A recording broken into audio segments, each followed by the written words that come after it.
Friends, first ఎవరైనా ఇంకా subscribe చేసుకొని వాళ్ళు ఉంటే మన ఛానల్ సబ్స్క్రైబ్ చేసుకోండి. వీడియోకి ఒక చిన్న లైక్ కూడా ఇస్తారని ఆశిస్తున్నా. హాయ్ ఫ్రెండ్స్, నేను మీ వెంకటేశ్వర రెడ్డి. మరి ఈ వీడియోలో థర్డ్ క్లాస్ ఇంగ్లీష్ 2వ lesson the recipe book.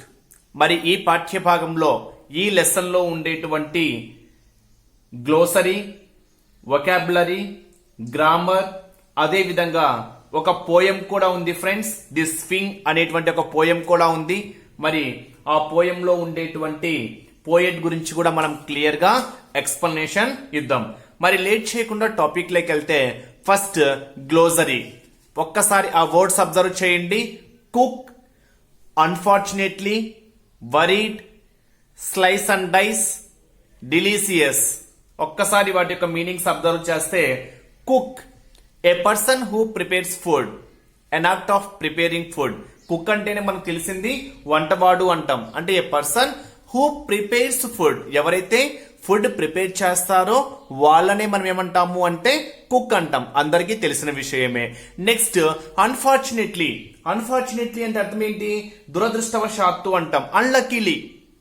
Unfortunately అంటేనే దురదృష్టవశాత్తు, అన్లక్కీలీ అని. నెక్స్ట్ వరీడ్, చాలా వరీడ్ అవుతున్నాము అంటాం. అంటే ఆందోళన చెందడము. వరీడ్ అంటేనే అర్థం ఏంటి? ఆందోళన చెందడము. ఫీలింగ్ అఫ్రైడ్ అంటే భయం అనిపించడము. అండ్ అన్హ్యాపీ, సంతోషంగా లేకపోవడము.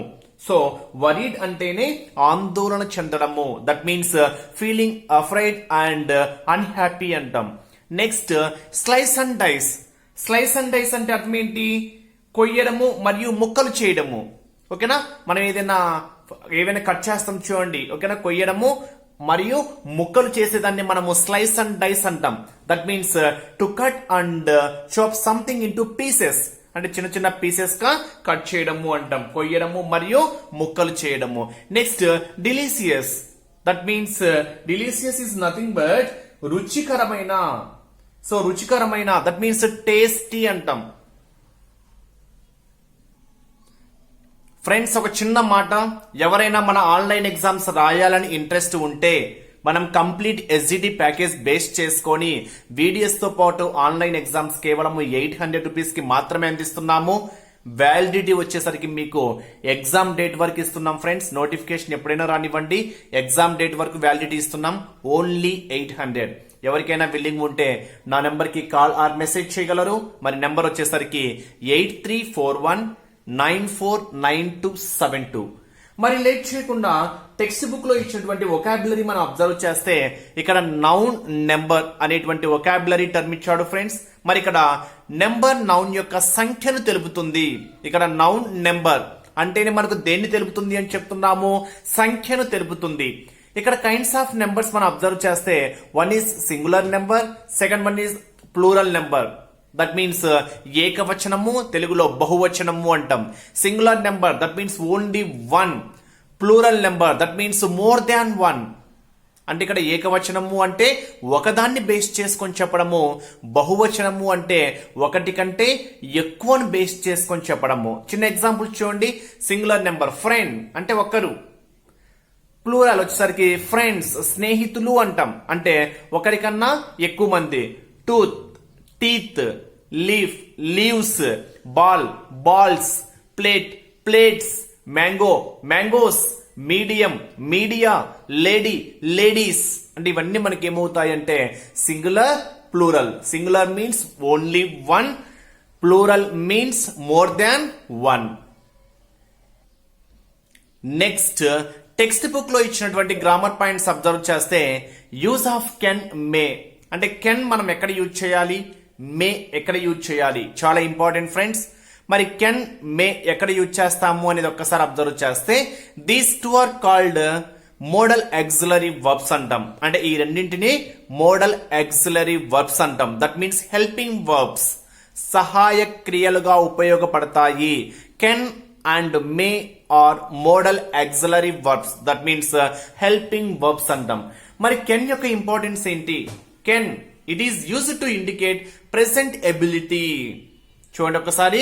కెన్ అనేది ఎక్కడ యూజ్ చేస్తాము అంటే ప్రస్తుత సామర్థ్యము పేర్కొనుటకు ఉపయోగపడుతుంది. It is used to indicate present ability. మరి మే ఎక్కడ యూజ్ చేస్తాము?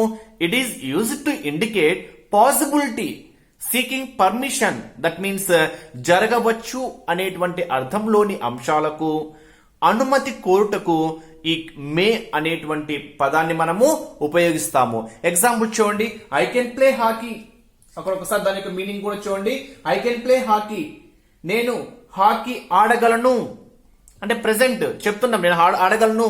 అంటే ఇప్పుడు ఏదైనా గ్రౌండ్కి వెళ్ళామనుకోండి, హాకీ ఆడతావంటే I can play hockey, that means నేను హాకీ ఆడగలను అని చెప్తున్నాం. అంటే ప్రస్తుత సామర్థ్యం పేర్కొంటున్నాం అక్కడ. He can write a story, he can write a story, అతను ఒక కథ వ్రాయగలడు, అతడు ఒక కథ వ్రాయగలడు. అంటే ప్రెసెంట్ బేస్ చేసుకొని చెప్తున్నాం కాబట్టి అక్కడ కెన్ అనేది ఎక్కడ యూజ్ చేస్తాము అంటే ఇండికేట్స్ ప్రెసెంట్ ఎబిలిటీ. అదే మే అనుకోండి, ఇట్ మే రెయిన్, వాన పడవచ్చు, వాన పడచ్చు అంటున్నాము. అంటే ఇక్కడ అర్థం ఏంటి? పడచ్చు అంటే జరగవచ్చు. అంటే ఇక్కడ పడచ్చు అంటే అర్థం ఏంటంటే మేబీ పడచ్చు, అంటే అక్కడ జరగవచ్చు అని చెప్తున్నాము. ఇట్ మే రెయిన్, వాన పడచ్చు. నెక్స్ట్ షీ మే కమ్, ఆమె రావచ్చు. మే ఐ కమ్ ఇన్, నేను లోపలికి రావచ్చా అంటే అనుమతి కోరుతున్నాం. మే ఐ కమ్ ఇన్ అంటే అనుమతి కోరుతున్నాం. ఇక్కడ నేను లోపలికి రావచ్చా అంటే ఇక్కడ మీరు గుర్తుపెట్టుకోవాల్సింది జరగవచ్చు అనే అర్థంలోని అంశాలకు అనుమతి కోరుటకు మనం ఉపయోగించేటువంటి హెల్పింగ్ వర్బ్ ఏంటంటే ఇక్కడ మే అనేది యూజ్ చేస్తాం. అదే ప్రస్తుత సామర్థ్యం పేర్కొనటకు ఉపయోగపడేటువంటి హెల్పింగ్ వర్బ్ ఏంటి అంటే ఇక్కడ కెన్. రెండు మోస్ట్ ఇంపార్టెంట్ ఫ్రెండ్స్, గుర్తుపెట్టుకోవాలి. Next pronoun, words which are used instead of nouns. అంటే అర్థం ఏంటి? నౌనికి బదులుగా ఉపయోగించేటువంటి పదములను మనం ఏమంటాము అంటే ప్రొనౌన్స్ అంటాం. అంటే ఇక్కడ నౌన్స్ అంటే నామవాచకాలు అంటాం కదా, ఓకేనా? అంటే ఇక్కడ నౌన్స్ కి బదులుగా ఉపయోగించేటువంటి పదములను మనం ఏమంటున్నాము అంటే ప్రొనౌన్స్ అంటున్నాం. అంటే example I, we, you, he, she, they, it. అంటే మనం ఎక్కడ యూజ్ చేస్తాము అంటే ఒక ఎగ్జాంపుల్ తీసుకుంటే మీకు అర్థమైపోతుంది అవి ఎక్కడ యూజ్ చేస్తాము అని. I am Venky, I am Venky అంటే నేను వెంకీని అని చెప్తున్నాము. I am Venky. I lives in a village, అక్కడ ఐ అనేది దేన్ని చూపిస్తుంది? అక్కడ వెంకీని చూపిస్తుంది. అంటే ఇక్కడ అర్థం ఏంటి అంటే నౌన్ కి బదులుగా యూజ్ చేస్తున్నాము అక్కడ ఐ అనేది. వన్ మోర్ ఎగ్జాంపుల్ చూడండి, ఒకసారి ఎగ్జాంపుల్స్ కూడా అబ్జర్వ్ చేద్దాం. Pronoun means words which are used instead of nouns. మరి ఇక్కడ ఎగ్జాంపుల్ చూడండి friends. Now underline the personal pronoun in the given sentence. కొన్ని సెంటెన్స్ 4 ఇచ్చాను చూడండి. Venky has a puppy, it is cute. అక్కడ చూడండి Venky has a puppy, it is cute. అంటే ఇక్కడ పప్పీ ప్లేస్ లో మనం ఏం యూజ్ చేసాము అంటే ఇట్ యూజ్ చేసాం. ఆ ఇట్టే మనకి ఏమవుతుంది అంటే ఇక్కడ pronoun. Lakshmi is a singer, she sings well. అంటే ఇక్కడ లక్ష్మి ఈజ్ ఎ సింగర్ అంటే లక్ష్మి సింగర్. షీ సింగ్స్ అంటే షీ అంటే ఎవరు? అక్కడ లక్ష్మిని ఇండికేట్ చేస్తున్నాం కాబట్టి షీ అనేది మనకి ఏమవుతుంది అంటే pronoun. Venky is a farmer అంటే ఫార్మర్ ఎవరు? ఇక్కడ Venky. Next he is a kind, అక్కడ ఎవరు కైండ్ అని చెప్తున్నాము? హీ అనేది ఎవరిని ఇండికేట్ చేస్తుంది? అక్కడ వెంకీని ఇండికేట్ చేస్తుంది కాబట్టి హీ అనేది మనకి ఏమవుతుంది అంటే ప్రొనౌన్. అంటే ఇక్కడ మనం క్లియర్ గా చెప్పుకునేది ఐ కానీ, వి కానీ, you, she, he, it, may, these are all pronouns అంటాం. అంటే ఇక్కడ మళ్ళీ ఒకసారి చూడండి, పర్సనల్ ప్రొనౌన్స్ అంటే pronouns which are used to indicate persons or things are called personal pronouns అంటాం. Examples same.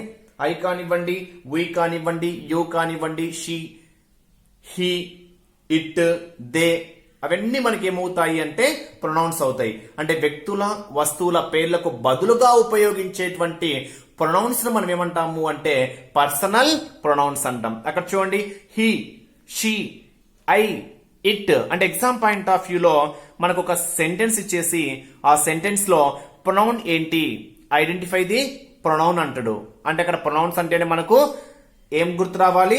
చూడండి, నౌన్స్ కి బదులుగా ఉపయోగించేటువంటివి అని మనకు అక్కడ గుర్తు రావాలి. నెక్స్ట్ టెక్స్ట్ బుక్ లో ఫంక్షియేషన్ ఫుల్ స్టాప్ గురించి కూడా ఇచ్చాడు ఫ్రెండ్స్. మరి ఫుల్ స్టాప్ అంటేనే మనకు తెలుసు, సింబల్ చూడండి డాట్ లాగా ఉంటుంది. ఫుల్ స్టాప్ అంటే the symbol full stop is used to writing at the end of sentence. అంటే ఏదైనా మనం ఒక సెంటెన్స్ తీసుకున్నప్పుడు ఆ సెంటెన్స్ కంప్లీట్ అయిన తరువాత మనం యూజ్ చేసేటువంటి సింబల్ ఏంటి అంటే ఫుల్ స్టాప్ అనేటువంటి సింబల్ యూజ్ చేస్తాం. I go to school regularly అంటే ఇక్కడికి ఆ సెంటెన్స్ అయిపోయింది కాబట్టి మనం చివరిలో మనం ఏం యూజ్ చేయాలి, ఫుల్ స్టాప్ యూజ్ చేయాలి. ఐ హ్యావ్ మెనీ ఫ్రెండ్స్ నాకు చాలా మంది స్నేహితులు ఉన్నారు. సో అక్కడ ఆ వాక్యం కంప్లీట్ అయిపోయింది కాబట్టి, ఆ సెంటెన్స్ కంప్లీట్ అయిపోయింది కాబట్టి ఆ చివరిలో మనం ఏం యూజ్ చేసాము అంటే ఫుల్ స్టాప్ అనేది యూజ్ చేస్తున్నాం. అంటే ఫుల్ స్టాప్ ఎక్కడ యూజ్ చేస్తాము, writing at the end of A sentence.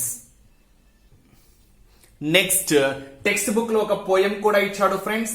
The swing అంటే ఊయల గురించి ఇచ్చాడు. మరి దాని గురించి ఒక చిన్న మీరు టెక్స్ట్ బుక్ చూస్తే మీకు అర్థమైపోతుంది.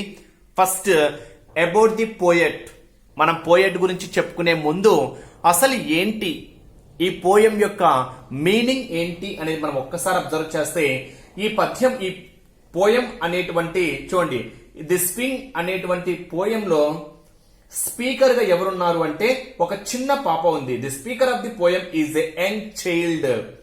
అంటే ఇక్కడ స్పీకర్ ఎవరు అంటే ఒక చిన్న పాప. ఆ పాపకి ఊయల ఊగడం అంటే చాలా ఇష్టము. She likes swinging on a swing. ఓకేనా, అంటే ఊయల ఊగడం అంటే చాలా ఇష్టము. She feels happy life while going up in the sky. She can see rivers, trees, cattle and the village. While coming down, she can see the green garden and the brown roof. అంటే అర్థం ఏంటి అంటే ఊయల ఊగేటప్పుడు పైకి వెళ్తాం కదా, ఊయల ఊగేటప్పుడు ఒకటి పైకి వెళ్తుంది, మళ్ళీ అక్కడి నుంచి కిందికి వచ్చేస్తాం. అంటే ఊయల ఊగడం అంటే చాలా ఇష్టము. మరి ఇక్కడ ఈ పోయంలో మెయిన్ గా స్పీకర్ మనం ఏం చెప్తున్నాము అంటే ఒక చిన్న పాపని చెప్తున్నాం. ఆ చిన్న పాపకి ఊయల ఊగడం అంటే చాలా ఇష్టము. ఊయల ఊగేటప్పుడు పైకి వెళ్ళేటప్పుడు ఏం కనిపిస్తాయి అంటే నదులు, అంటే వాళ్ళ గ్రామంలో ఉండేటువంటి నదులు, చెట్లు, పెంపుడు జంతువులు అన్ని పైకి వెళ్ళేటప్పుడు కనిపిస్తాయి. మరి పైకి వెళ్ళిన తర్వాత మళ్ళీ కిందికి వస్తుంది కదా ఊయల, ఆ కిందికి వచ్చేటప్పుడు ఏం కనిపిస్తాయి అంటే గోధుమ రంగులో ఉన్న ఇంటి పైకప్పు అనేది కనిపిస్తుంది అని ఇక్కడ పోయంలో క్లియర్ గా ఇవ్వడం అయితే జరిగింది ఫ్రెండ్స్. మరి ఇక్కడ పోయెట్ గురించి మనం కొన్ని ముఖ్యమైనటువంటి పాయింట్స్ అబ్జర్వ్ చేశాము అనుకోండి. మరి ఇక్కడ పోయెట్ ఎవరు అనేది మనం ఒక్కసారి ఫస్ట్ చూస్తే రాబర్ట్ లూయిస్ స్టీవెన్సన్. ఒకసారి చూడండి, రాబర్ట్ లూయిస్ స్టీవెన్సన్ అనేటువంటి పోయెట్ గురించి మనము చూద్దాం. మరి ఫస్ట్ బోర్న్ ఎప్పుడు పుట్టాడు అంటే నవంబర్ 13, 1850 ఇన్ ఎక్కడ పుట్టాడంటే ఇన్ ఎడింబరో, స్కాట్లాండ్. ఒకసారి చూడండి, Robert Louis Stevenson born on November 13, 1850 in Edinburgh, Scotland. Next మరణించింది. మరి ఎప్పుడు చనిపోయాడు అంటే dead on December 3, 1894. Next poems, తన యొక్క రచనలు ఏంటి, తన యొక్క రచనలు ఒక్కసారి మనం అబ్జర్వ్ చేస్తే పోయమ్స్ మనం ఒక్కసారి చూస్తే first one the lamplighter. చూడండి, the lamplighter. Next songs of travel and other verses, songs of travel and other verses. The house beautiful, the house beautiful. అంటే ఈ పోయమ్స్ ఎవరివి అంటే రాబర్ట్ లూయిస్ స్టీవెన్సన్. అంటే which of the following అంటే exam point of వ్యూలో so Robert Louis Stevenson poem కానిది ఏంటి అని option A the lamplighter, option B songs of travel and other versus, option C something ఇచ్చేసి కానిది ఏంటో identify చేయడానికి ఆస్కారం అయితే ఉంటుంది. లేదా రాబర్ట్ లూయిస్ స్టీవెన్సన్ యొక్క పోయమ్స్ ఏంటి అని కూడా అడగడానికి ఛాన్సెస్ అయితే ఉన్నాయి. Next short stories. మరి కథలు అబ్జర్వ్ చేశాము అనుకోండి. Strange case of doctor Jekyll and my head. చూడండి అక్కడ strange case of doctor Jekyll and my head. Next the bottle imp. Second one ఏంటి ఫ్రెండ్స్ అక్కడ the bottle imp. Next third one the body snatcher, the body Schachter. Next one Olalla, Olalla. Next one mark him, mark him. ఇవన్నీ ఎవరి short stories అంటే Robert Louis Stevenson. Next తన యొక్క books observe చేశాము అనుకోండి. The treasure island 1883, kidnapped 1886, the black arrow 1883, the master 1888, a child's garden verses 1885. ఇవన్నీ ఎవరి యొక్క బుక్స్ అంటే Robert Louis Stevenson. Next period వచ్చేసరికి విక్టోరియస్ పీరియడ్ ఎరా. ఇది మనం ఇక్కడ ది స్వింగ్ అనేటువంటి పోయం ను బేస్ చేసుకొని ఇచ్చినటువంటి పోయెట్ రాబర్ట్ లూయిస్ స్టీవెన్సన్ యొక్క కొన్ని ఇంపార్టెంట్ టర్మ్స్. నెక్స్ట్ మరి కంటిన్యూషన్ లో ఇక్కడ మనకి ది రెసిపీ బుక్ అని చెప్పాను కదా, సెకండ్ లెసన్ పేరు. మరి ఏంటి వంటల పుస్తకము అంటున్నాము. అసలు ఈ స్టోరీ ఎలా వచ్చింది అనేది మనం ఒక్కసారి అబ్జర్వ్ చేస్తే ఫ్రెండ్స్ క్లియర్ గా టెక్స్ట్ బుక్ లో ఇచ్చాడు. దాన్ని నేను తెలుగులో కొన్ని ముఖ్యమైనటువంటి పాయింట్స్ కవర్ చేస్తూ తెలుగులో ఆ స్టోరీ మీకు బ్రీఫ్ గా ఎక్స్ప్లెనేషన్ ఇవ్వడం అయితే జరుగుతుంది. మరి ఇక్కడ రాజు అనే వ్యక్తి ఒక చిన్న ఊర్లో ఒక హోటల్ నడుపుతూ ఉండేవాడు. అంటే ఇక్కడ ది రెసిపీ బుక్ అంటే వంటల పుస్తకము అనేది ఎలా వచ్చింది, ఆ వంటల పుస్తకం తనకు ఏ విధంగా ఉపయోగపడింది అనేది మనం ఒక్కసారి చూద్దాం. Raju was the owner of a small hotel అంటున్నాం. అంటే ఇక్కడ రాజు అనే వ్యక్తి ఒక చిన్న ఊర్లో ఒక హోటల్ నడుపుతున్నాడు. అయితే వంటలు చాలా బాగా చేసేవాడు. అతని హోటల్కు వచ్చే వాళ్ళందరూ చాలా ఇష్టపడే వాళ్ళు. ఆ వంటలు కూడా ఆ హోటల్లో ఉండేటువంటి తినుబండారాలు కూడా, అంటే హోటల్లో వచ్చిన వాళ్ళు కూడా ఆ వంటలను బాగా ఇష్టపడేవారు. అయితే ఒక రోజు రాజుకి ఒక పెద్ద ఆర్డర్ వచ్చింది. అయితే ఆ ఆర్డర్ వచ్చే సమయానికి తను బాగా అనారోగ్యానికి గురయ్యాడు. కానీ ఆ ఆర్డర్ మిస్ చేసుకోలేక ఆ ఆర్డర్ ని ఒప్పుకున్నాడు. అంటే అనారోగ్యంగా ఉన్నప్పటికీ రాజు ఆ ఆర్డర్ ని ఒప్పుకున్నాడు. తర్వాత ఆ ఆర్డర్ అక్కడికి వెళ్ళినప్పుడు స్పృహ తప్పి పడిపోయాడు.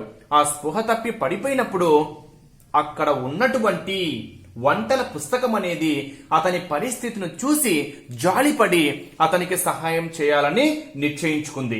మరి తన స్నేహితులైనటువంటి కుండను, మిక్సర్ ని, కత్తిని, స్టవ్ ను పిలిచి అతనికి సహాయం చేయమని కోరింది. అది సరే అని అన్ని కలిసి వంట చేశాయి. మరి స్పృహ కోల్పోయినటువంటి రాజు లేచి చూసేసరికి వంటలు రెడీగా ఉన్నాయి. వాటిని చూసి ఆశ్చర్యపోయాడు. రుచి చూశాడు, చాలా బాగా ఉన్నాయి. ఆ వంటలు బాగా నచ్చాయి కూడా. తనకు సహాయం చేసిన వంటల పుస్తకానికి, దాని స్నేహితులకు కృతజ్ఞతలు తెలిపారు. ఇది ఆ లెసన్ లో ఉండేటువంటి ఇన్నర్ మీనింగ్ ఫ్రెండ్స్. మరి వీడియో నచ్చింటే లైక్ చేయండి, సబ్స్క్రైబ్ చేయండి, అదే విధంగా మీ ఫ్రెండ్స్ కూడా షేర్ చేయండి.